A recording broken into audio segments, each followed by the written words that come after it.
বিকাল ৫টার দিকে অফিসার ইনচার্জের ফোনে একটা ফোন আসে যে একটা লাশ পাওয়া গেছে। আমরা তৎক্ষণাৎ অফিসার ইনচার্জ সহ আমি ঘটনাস্থলে যাই।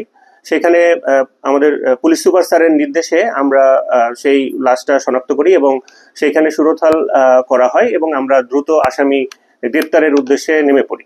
যেখানে এরপরে পরবর্তীতে আমরা বিভিন্ন জায়গায় আমাদের যে অভিযান সেটা চালাই এবং রাত ১২টা থেকে আমরা অভিযান শুরু করি এবং আমরা ২-৩ ঘন্টার মধ্যে আমরা আসামি গ্রেপ্তার করতে সক্ষম হয়। আসামি আমাদের কাছে অকপটে স্বীকার করছে যে সে বলাৎকারের মাধ্যমে সেই ছেলেটিকে সে হত্যা করেছে। ছেলেটির বয়স হচ্ছে ৯ বছর আর যে বলাৎকারকারী তার বয়স হচ্ছে ১৮ বছর।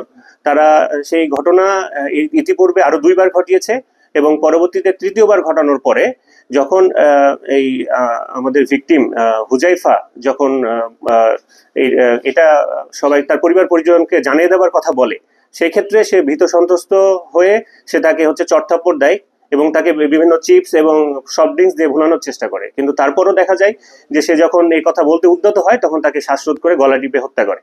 এই মর্মান্তিক ঘটনাটা ঘটানোর জন্য আমরা সবাই অত্যন্ত ব্যথিত হয়েছিলাম। আপনারা সাংবাদিকরা সবাই ছিলেন আমাদের সাথে। আমরা খুব অল্প সময়ের মধ্যে ৭ থেকে ৮ ঘন্টার মধ্যে আমরা এটা উদ্ঘাটিত করতে সক্ষম হয়েছি সকলের সহযোগিতায়।